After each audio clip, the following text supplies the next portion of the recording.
Hi everyone, welcome to Let's Get Real with Jill. I am your host, Jill Van Dusen, and I am really excited today because I have a guest that you will want to meet, and her name is Dona Riolo. Welcome, Dona. Thank you. And so what is so special about Dona? Well, besides her smarts, she is actually the owner and CPA of Riolo Associates. And you know what? I challenge you guys, take a look at Riolo history. And yes, there is a great history behind the Riolo name. And so anyway, before we go ahead and get started, thank you so much for joining. Dona is actually going to be talking about taxes. Yes, there's two things that we do on this earth. We pay taxes and then we die. Sorry. So if you're listening, this is going to be very important for you. Okay, and I just want to give a little bit of background, Dona, about you. I've known Dona, gosh, I think 15 years. Probably close at to least. that. Yes, and so she has been doing my taxes ever since then, saving me all kinds of money, telling me what I need to do, and kind of a little bossy about it sometimes, but I do listen. But it's her experience, it's her appreciation to detail and having the knowledge.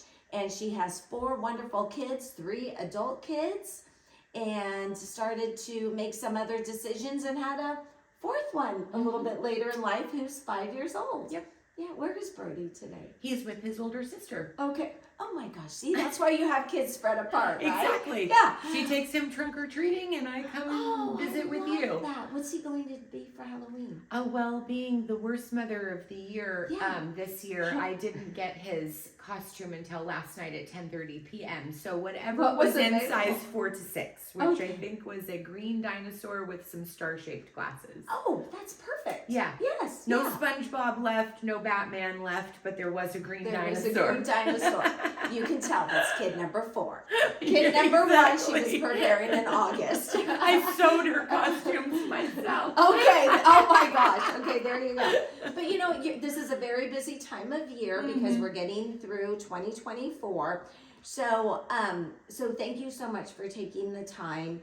Dona owns the business, Riolo Associates. She bought it from her mom about 20 years ago. I bought it from my mother in 2018. In 2018. But okay. yes, my mother started it in 95 and I went to work for her around 05. Okay. And the business has actually grown through word of mouth, right? Yeah. Can you give just a quick history? And I know we really want to get started because there's lots of questions out there for everybody regarding taxes. Can you give us a quick where your location is right now? Yeah.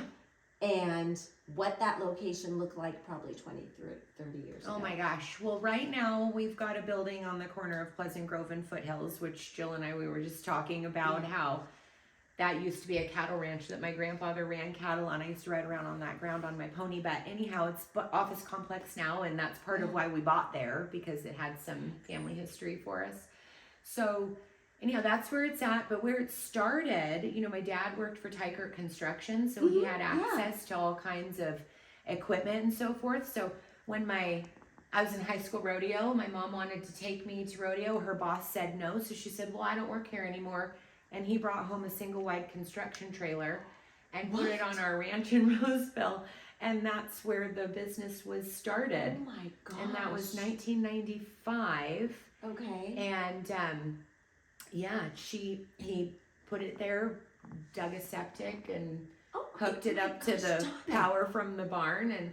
And you know, my mother, she was raised in an agricultural life, and actually my grandmother was a realtor with Century 21 a million years ago. Seriously? So in Century 21, that was like such a big deal. The brown totally. jackets. Yes, the jackets. The jackets. Yes, she was in the office over off of North Sunrise. Oh my gosh. What was her name? Marion Whitehead. Marion Whitehead. Okay, Century 21. And then my grandfather got jealous that she was out showing men property, so he got his license too, and they sold ranch property. Oh, Dona. You have great history. You really do. Yeah, that's awesome. And then your mom, and I know she passed away a few, has it been 3 years? 2020. It's been 5 Yeah, years. so right when I had Brody. And she was such a big part of your Yeah. lives. Yeah. Yeah. Wow. And look at you now. I She's know. very proud of you. Yes, I've not been struck by lightning, so I think that I'm Okay. doing okay. Okay. Okay, so let's go ahead and get started. So you guys, we all have to pay taxes. And I want to make sure that I'm addressing so many of the questions that we all have. And I'm going to just kind of start with you, Donna. At this time of year, we're already going to be in November. And what kind of questions do people usually come to you now going, oh my gosh, I made this much money, I'm scared. What does that look like? Well, for a business owner, really there's a wide variety of questions depending on what your circumstances are and what you're trying to achieve. Okay. But for a business owner, such as yourself, self-employed, so it's all you, and you're trying to maximize the cash flow that you've had from the year, retain as much of that as possible.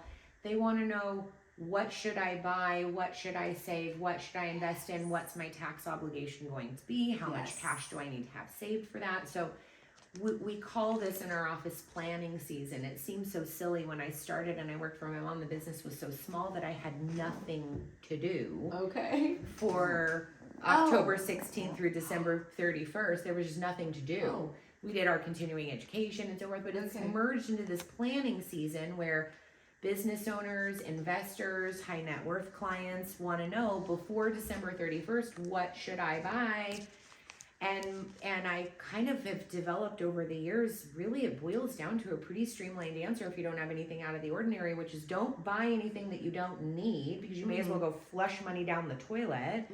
Buy things that you need or that will make you more money, improve your business, maybe prepay some advertising or invest in some new advertising. Prepay some things. Possibly. Look at how much you could put into a retirement plan. Look at your employee structure and whether that would require you to fund on their behalf as well as yours. What I always tell a self-employed person is put half of everything that you earn into a savings account. A bald man that walks into a barber shop doesn't spend any money because the barber can't do anything for him. Right. A client who comes in with no savings, I can't do anything for them because they can't buy anything. They can't fund a retirement. They can't save for their taxes. The best I can do for them is ease the pain of the knowledge of how much of next year's earnings they're going to have to save to pay for last year's taxes, which means you play, you pay. So if you have not saved, if you played all year and not saved out of this year's earnings, that means next year's earnings have to go to pay taxes for last year, taxes for that year, and there's no play. And at that point, we saw this when the real estate market went down, and we saw this a couple of years ago when the loans went nuts and the rates went really high. Now you're planning on paying last year's taxes out of next year's revenue, but next year's revenue just went boom. Then you get into a mess. So, and I know we're talking a lot about self-employed, and because there's a lot of people out there who might have a small business but don't have like an S-Corp or a C-Corp. And I always get confused on that, but I believe I have the S-Corp. You do. And then every time we do our planning time between now and the end of December, you're always having to re-explain that whole. Do you know what I'm talking about? It's confusing. But, I get it. Yeah. But I just sell houses. I'm not the expert in taxes, but I'll do what you tell me to do because she gets mad if I don't. But I can. Okay, so can you tell? Okay, so when would people? Well, first of all, you save at least half, and is that for people that are self-employed that are not in a corporation, or this is just kind of a really good blank statement? Everybody. Okay, you guys, everybody. Okay. If you went and had a conversation with your grandpa, he would say, put 10% of all your earnings into savings, and then you'll be able to retire, right? That was the old school methodology. And it's not that that's a bad methodology, and that should certainly be part of your methodology today. You've got to save something unless you want to work forever. Right. But if you want to have enough money, if you're a self-employed person, Now, an S-Corp might be a little bit different because you're on payroll and you have some withholdings happening and not some of your income is being taxed throughout the year. But if you're not paying taxes in throughout the year, then you need to be setting aside at least about 30%, maybe 35%. Okay. Just to have enough money to pay your taxes. If you want to have options for tax mitigation and expansion, working capital, retirement investment, purchase another rental property, so on and so forth, then you should be saving 50%. And I totally understand that not everyone's budget will accommodate that, right? Yes. And there are variables in that. Some people have a cost of goods sold. Well, is it 50% before I pay my TC, before I pay my personal assistant, before I pay my this, my that? No, those are deductions, but if someone doesn't have their bookkeeping up to snuff all year long, then they don't know how much of those expenses they've got, how much they need to be saving after that. So they better just err on the side of caution. And then they'll have the most options. So what would you say then to somebody, and it doesn't even have to be in real estate, because a lot of there are realtors who they get their commission check and they don't have an S-Corp, LLC, any of that stuff, and then they never put away for taxes. But then you might have somebody, let's just say that's great at Mary Kay, or they just have another business that's expanding. When do somebody really start asking themselves, I really should now start looking into having a corporation? Yeah, so in that scenario, it's a little strange because we have to talk about two things when we look at whether to incorporate. One is tax mitigation and two is liability protection, asset protection. Oh. And so there are some people who should have asset protection or a protective barrier around their business activities to protect other assets, even though they don't have enough money to warrant creating one of these entities. Got it. Good point. Okay. Then there are people who, you may own a knitting shop that makes $500,000 a year, at which point it probably makes sense to form some type of entity, probably an S-Corp or a partnership. Okay. But unless, the old ladies are going to get mad and poke one another with their crocheting needles, there's not a lot of liability, right? The difference between a chainsaw shop and a knitting shop, the liability exposure is different. And the tax exposure is different. So in that scenario, if you were talking about a real estate agent, I don't believe the DRE allows you to be an LLC because you're a personal service business, just like my profession, we're not allowed to be an LLC. Right. So if we need liability protection, but the income doesn't warrant an S corporation, we've got to go with an S corporation anyway. Got it. Because we're precluded from being an LLC. But the greatest thing is if you are in an industry that allows you to be an LLC, that's where I recommend, and many of my attorney counterparts recommend, we start with forming an LLC, because that LLC as your foundation gives you the ability to make different decisions later.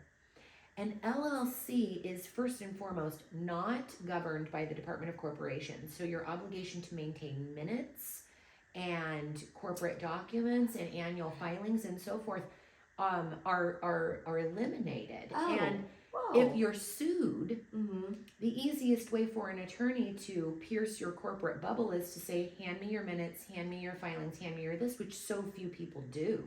That liability is now exposed. So if you form an LLC and you later want to be taxed as a partnership or an S corporation, it's a matter of filing a form with the government. The foundation is there. You have the option. I had a new realtor from the Tahoe area this year call me, and a friend of hers who is in the same brokerage wanted to switch over to an S corporation. Well, that individual had somehow, whatever business structure she's got, I don't know, somehow she was an LLC. So she was allowed to make the S-Corp flip with the late election.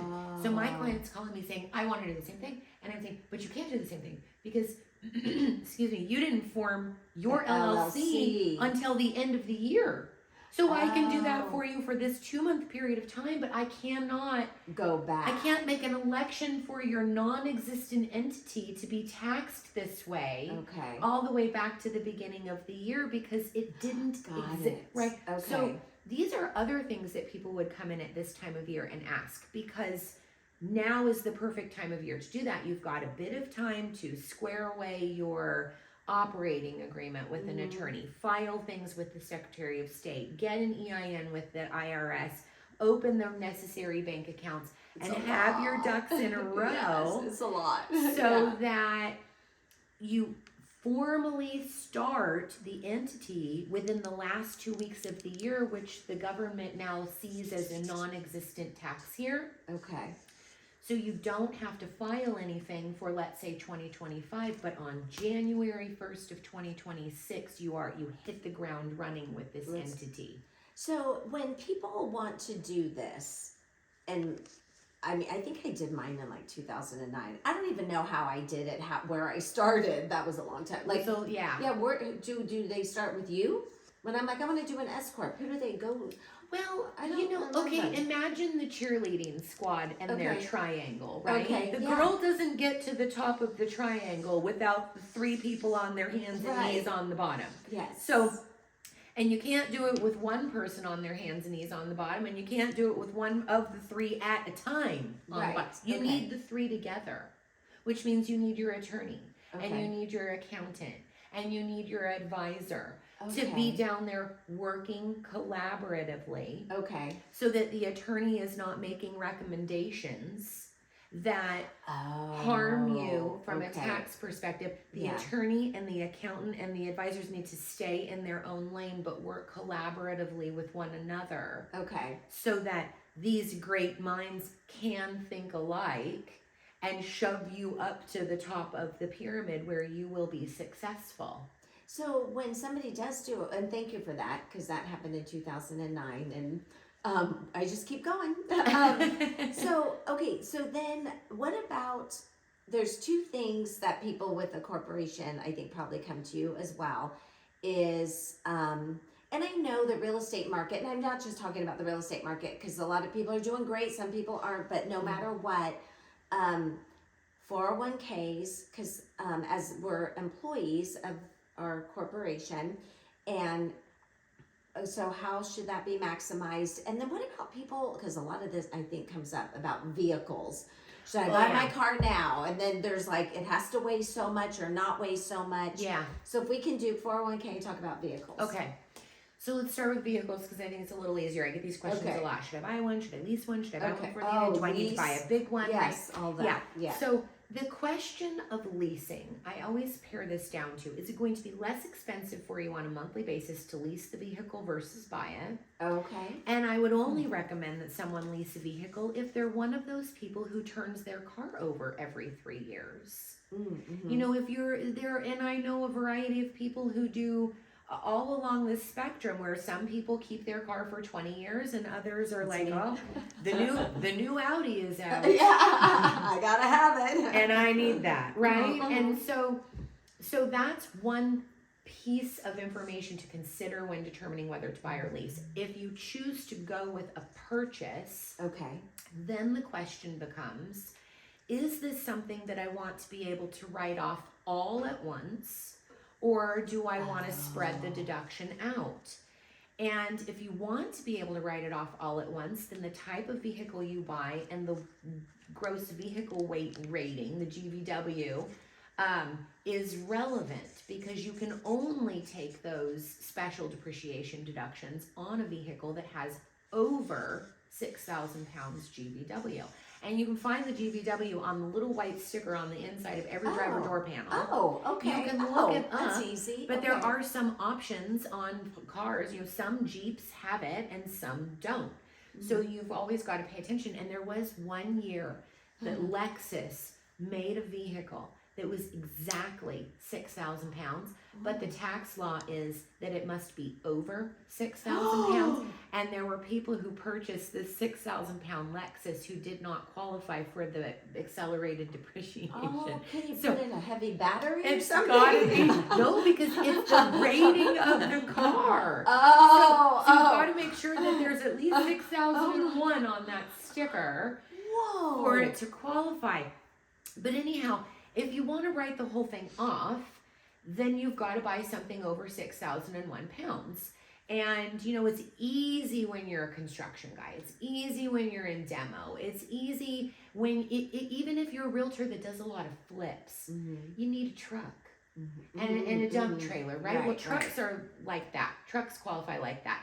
The tax law surrounding SUVs ebbs and flows. Are there more deductions allowed for someone buying an SUV that's over 6,000 pounds? Yes. Is it always that you get to take the full deduction? No.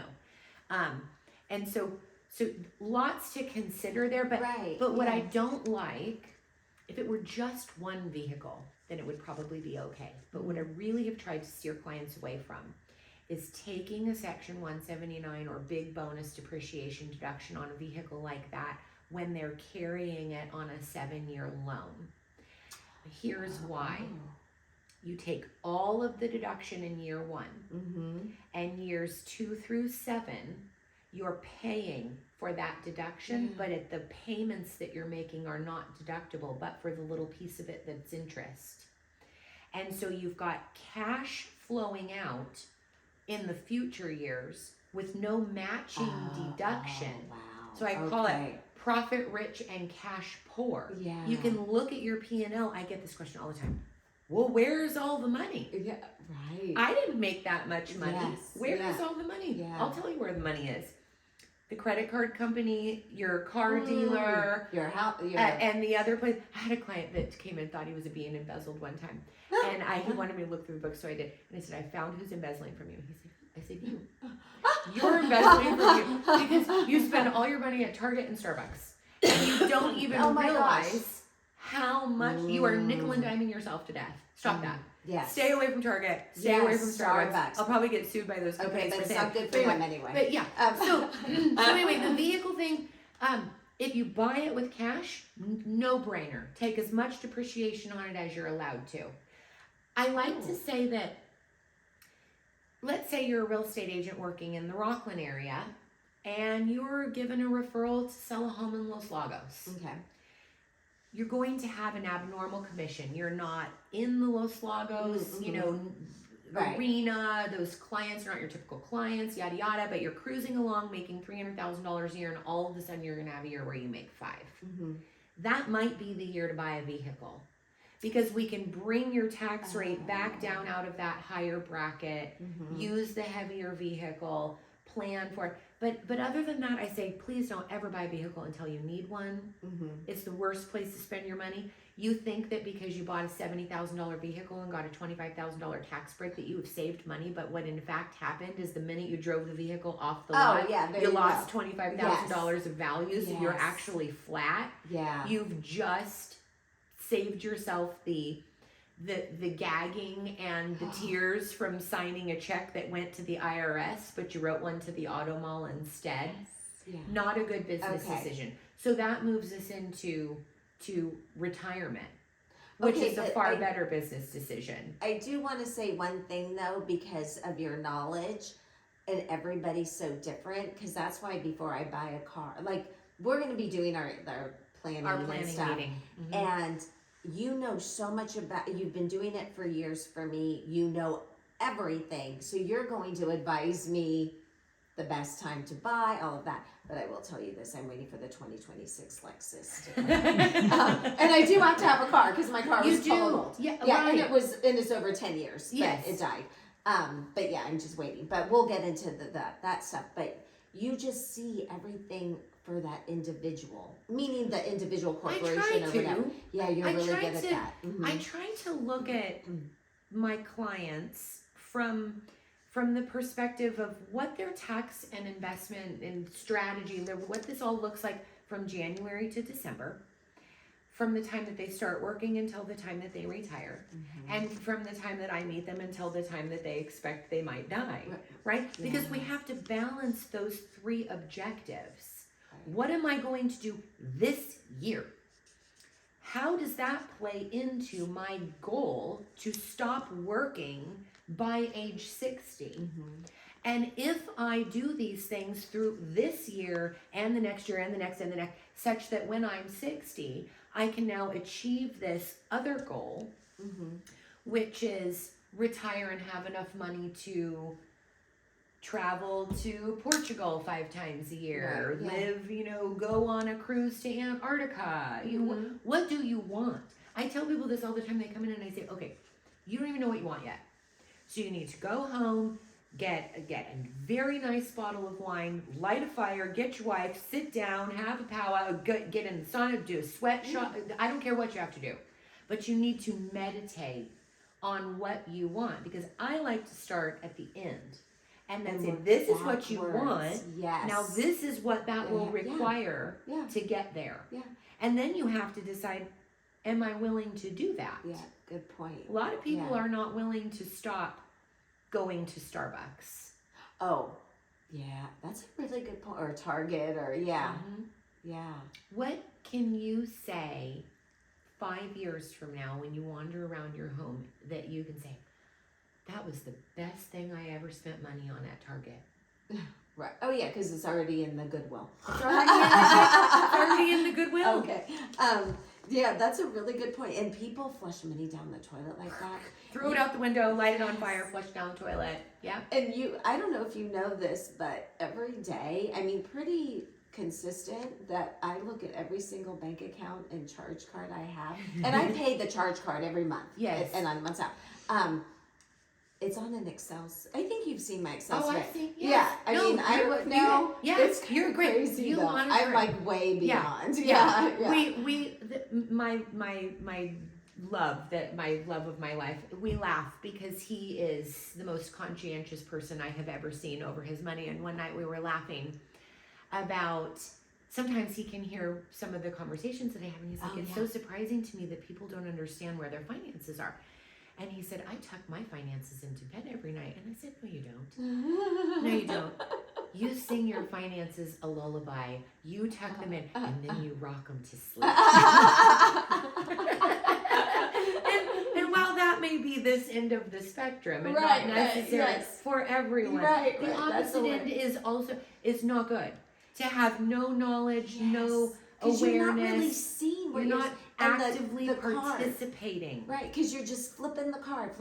Because I have room on my credit card so I can swipe it, and I have some money in my bank account so I can swipe it. Yeah. And then at the end of the year, that's the client that comes into me and says, well, I want to do all of this planning. And I say, okay, well, let's look at what you've got. You don't have anything to plan with. Plan A is pay off all this debt and start saving some money. Gosh, you guys, then we can jump into plan B. Yeah. And there's so many, I mean, you see it all. And I see a lot of it too. I'm hitting my microphone, and I know we have to wrap up, but I do want to talk about a couple more things. But I do see a lot too about, and we're okay at time, because of where people, their credit, they can't get a loan. Yeah. Oh, and they're just living off credit card debt, and then they're going to Disneyland. Yeah. And I'm like, yeah, and you see it because you see a credit report, right? I don't see the credit report, but I know that their loan can't be approved. Their loan can't be approved, right? Mm-hmm. So this is one of my favorite things when a client comes in and they're like, I cannot afford that. And I say, I'm the wrong person to say that to. Because I just looked at your entire general ledger, and I saw all the trip to London. Yeah. And the first class tickets and the Amazon and all the chart. I'm the wrong person to say that to. I have chosen not to spend my money in light of this plan this year, but not that I can't afford it. Very few people can honestly say that I just can't afford it. They just haven't chosen to get themselves on a path and adhere to it. And it's just like a diet, right? If you need an accountability partner, then get someone else who understands it, right? And say, well, you don't necessarily have to compare balance sheets and be pompous about it, but you can at least say, I was able to save X percentage of my income this month. Maybe you set it in some, some uncertain terms like that. I was able to, double the revenue and cut the expenses. Have an accountability partner Right. that you talk to, someone that you have to say, I ate 4,500 calories yesterday. Right. You are embarrassed to share this information with them. Yes, exactly. Yes. How many times are you going to Starbucks? But okay, so I do have one question though about the car thing. Okay. Is there any credits that are going if you get a hybrid or if you get a battery power? There's never, the EV. The EV. There's no credit at all for a hybrid. The EV credits are going to be gone. Okay. In fact, I want to say you had to buy before September. I don't even think you can get one Okay. anymore. It's kind of going away. Okay. So, and the solar credits for that matter. So your Tesla chargers and your this and your that you're putting in, all that's going away as well. Okay, lovely. Okay, so then let's go to 401k. So a lot of people out there, just regular employees, an employee of Intel, Oracle, or have their own S-Corp. I'm an employee of my own company. What would you say to people who aren't getting who aren't utilizing their retirement, or who are but not fully utilizing it? And so that's interesting terminology, because I think a lot of people think about retirement in terms of what the government allows you to do. Mm-hmm. Retirement, as you well know, can come in the form of rental property, cash in the bank, stocks, 401ks, IRAs. It's not just, okay, well, I can do $22,000 this year or $23,000 or whatever the limit is now. Except if I'm over 50, I can do $30,000. I've done my $30,000, so now it's time to book a trip to Hawaii. Right? No, just because you've hit that limit doesn't mean that should be the end of your retirement savings for the year. Again, you've got to meditate. Where do I want to be? How long do I want to work? Which says I now have to save this amount by that time. Well, that may not be accomplished by just satisfying the 401k limit. Or for someone who works at Intel, well, Intel matches 10%, so I do 10%. Great. If Intel matches 10%, you certainly shouldn't be doing 8% because you're giving up free money at that point, right? You're giving up on the match that they would have. But if your budget will accommodate it, here's what I say to people whose budget doesn't accommodate it. Money is like self-leveling solution when you're laying a tile floor and you've got high and low spots, right? You pour it out in the middle and it just creeps out and finds all the low spots and all the cracks, and pretty soon there's no pile anymore. It will just creep out and find places to go if you're not conscious about what you're doing. So that's where that 50% savings thing goes aside. If you don't feel like you can afford that, start with $100 a month, and when you get a raise your retirement savings. Don't just assume that you are entitled to a better standard of living. Right. Don't just assume that you're going to jump from a Hyundai to a Maserati because you got a raise. Don't just assume that I've got 3 children, so I need a 5-bedroom house. I mean, how many kids back in the day were 4 kids to a room? And I'm not suggesting that you have a bunkhouse, right? But look at where we all live. We're just so spoiled. But I am saying that that's not necessary. Those are extra. Those are items that you treat yourself with when you know you can. But when you treat yourself with those things prior to prioritizing your retirement, then there is no money to put into retirement. And the next thing you know, the house that was 1,800 square feet, that was the step up from the apartment, that, now you just feel like, I need a bigger yard, and my dog, and I need a $5,000 dog, and a bigger yard for the $5,000 dog. Coon cat. Exactly. So now I need a home in Morgan Creek. And you know what? That is such a that's today's generation too. It's So I want people to think. I want people to be more proactive. I can see that. Yes. I am more of a strategist and a planner and sometimes a life coach, and sometimes marriage can see therapist, it, yeah. and sometimes You're seeing it all. Yeah, yeah. Yes, when I totally. do what I do, because it all ties together. You have to get these things out of your way. Stop acting emotionally, reacting emotionally about all these things, and start focusing on the task at hand. I honestly think that will make your life better. I do, right. I think it will make your marriage better, your life Oh, better. completely. You're not arguing over where the money should be going. Right? I really do. I think that aligning yourself, being selective about who you pick in your life, making sure you guys are in alignment with where you want to go, and then working as a team to get there is so important. And I just want to touch, I know we're just really getting into a long conversation, much longer than we anticipated, but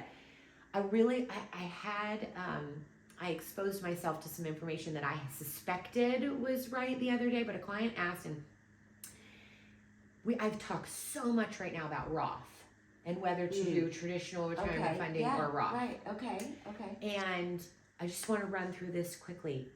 A lot of people say, and I've said this historically in my career, well, if you're making $600,000 a year right now, you're probably making more money right now than you're going to make in retirement. You're likely paying at that highest tax bracket now, but in retirement you may not be paying at that higher tax bracket. So we should defer and save the taxes now, right? Well, in light of what was passed with tax law recently, I'll just give you this example. I had a new client call. We were trying to figure out how much they could withdraw from their pre-tax retirement to convert it to Roth. And we determined we could go up to $233,000.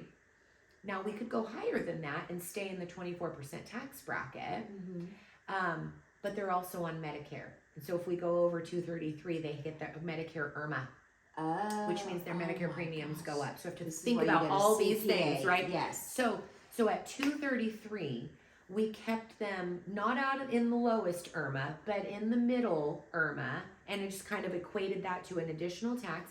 And we said, let's convert this amount over this period of years, because $233,000, as nauseating as it will be for this client to cut the check to the government to pay for that rollover, $233,000 in today's tax bracket, at 24%, that same amount of income for a married couple in 2015, when we had the Obama era tax laws, was 33%.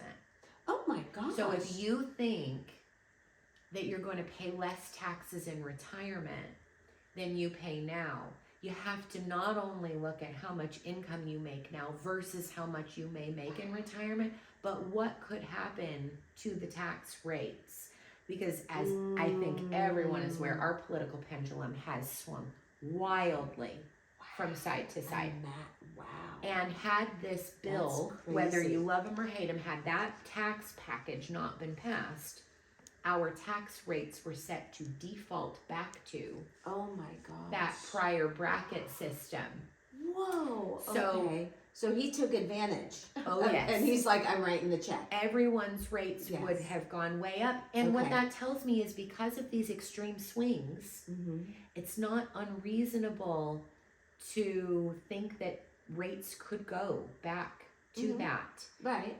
So if you set yourself up now to take the most advantage of the low tax rates that we have, they are called permanent, but they're only permanent until someone else changes them again. That's a huge point. So the Roth conversation is really important. Okay. How much you can fund depends on how much you're willing to save. It can go to Roth, it can go to pre-tax, it can go to defined benefit plan, it can go to SEP, it can go to profit sharing, it can go to a taxable brokerage account, it can go into a T-bill. There's lots of places to put it. Okay. Whether you take advantage of tax savings today or set yourself up better for later is a whole nother big conversation that everybody needs to be having. Okay. Oh my God, Donna, that is crazy. Like, when you think about that, and that's why you get a CPA. She's going to know best and have conversations with you, and really, it's all custom. Everybody is different. I want to educate people about what exists, as such that they are making educated decisions about what they want to do. I am not a dictator. Right. No, I'm not the cop with the radar gun. Right, I'm just holding out the speed limit sign going, yes, slow down. Yeah. And I want people to understand these the subject matter so that they can make educated decisions instead of feel like they are flying blind, because it's only in the enlightenment of knowledge that you will change what you're doing and potentially set yourself up for a proactive approach that will result in getting to a point that you want to get to. A lot of people don't even know what that point is, but we've got to pick something to start with. They don't know what it is, or they're even afraid to even. They don't even want to know. They don't want to know. They don't. Yeah. Just like health. Yes. Just Totally. like health. Don't tell me. Yeah. I know I shouldn't be eating those donuts. Yeah. I remember in my 20s, I went to my financial advisor and he had this circle graph that said, it was a pie chart. And the red part represented how much I think it was yellow that I had achieved, and the rest of it was red. And there was this itty bitty little sliver of what I had done that to fill the graph to be able to retire, right? And I used to call it his bloody circle of retirement death, because I'll never get there. Oh my! And all of a sudden, incrementalism has worked, and the sliver now is what I've not yet done. Okay. Oh, look at that. Okay, awesome. Okay, Donna, will you come back, please? There's still so much to talk about. I just want just real quick. Do we have a second? Are we done? Dying. Okay. All right, you guys, we are going to wrap this I have up. run you out of battery, Jill. Are you sure you want me to come back? Yes. Thanks, you guys, for joining Dona Riolo as a guest of Get Real with Jill, and we have so much more to talk about with Donna. So she'll be returning hopefully next year, and I will have all her contact information. You guys, taxes is real. There's custom things for you. Make sure you hire a great CPA. I do have one. She's sitting right next to me. All right, you guys, thank you so much, Donna. I so appreciate you. All right, we will see you on the next Get Real with Jill show.